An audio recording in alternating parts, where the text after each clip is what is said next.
Just in, fresh off of the blocking table, the Soul Top by Mochi Knits. This top is fun, this top is flowy, this top is cute, it is an easy knit up, it's a great summer knit, so let's get into it. The pattern starts by working out the back section up here.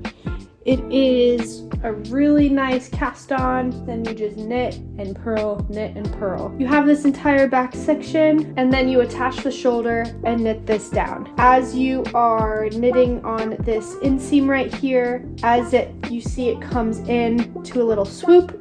That is just by make one right, make one left. You knit it all the way down, you knit this shoulder, you knit it all the way down, you connect them here at the armpits, and then you just follow back and forth a knit and a purl stitch. The Icelandic band off is new to me. I learned it. YouTube can teach you anything. This is a beautiful summer knit. I'm so excited about it. It is knit with linen. I used the same yarn that the pattern called for. The magic is truly in the blocking. The pattern gives you some really nice steps to be able to block it in a way that makes it soft, it's flowy. Before blocking, it was pretty like crunchy and crumbly and it wasn't really soft and it didn't flow the way I wanted it to. But after blocking, it's exactly the type of knit that I was, looking forward to. It was my first time knitting with linen, and my YouTube friend gave me a great tip to use bamboo needles. I started using metal needles after breaking all of my wooden needles. So getting something back on the wooden needles here was kind of a fun little throwback for me. Okay, sweet. This was an easy breakdown. Back to it. So, as I said, this pattern was fast. It was easy. It was nice. You end up with a beautiful finished product. I am so excited about it. I knit this up with one of my YouTube friends. I'm excited to see how hers turned out as well. And to be honest, the hardest part for me, I'm not a crocheter.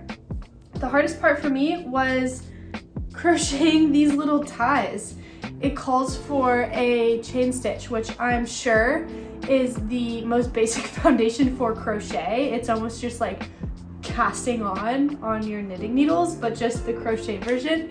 And it took me kind of a long time to figure that out. I'm a little embarrassed about it.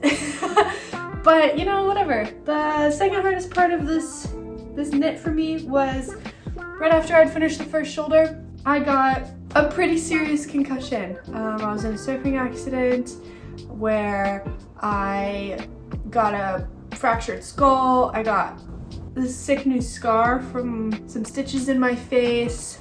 It was really hard. It was really hard to knit with a concussion. The first couple of days, I would kind of just sit there. I would try and grab my needles. I would knit like 1 or 2 stitches and get just like distracted. I would have to walk into a different room and be in that room and forget why I was there and walk into a different room. I was just pacing my house back and forth all day. The hardest part of knitting this up is easily avoidable, so don't get a concussion and you'll have a really fun time knitting this up. If you guys are interested in having a little story time about this injury, then I'm happy to share. Anyway, the Soul Top broken down. Pretty easy breakdown. I highly recommend this pattern. It's beautiful, it's fun, it's great for summer, and you really don't get lost on Sleeve Island. My next project, I am doing the barred row blouse by Knitting for Olive, and I've already made so many mistakes. I'm on row like 10, so it'll work out the way it's supposed to work out. Whatever. Anyway, thanks for tuning in. I hope everyone is having a great day. My birthday's on Friday, so I'm so excited. Okay, well, thanks guys.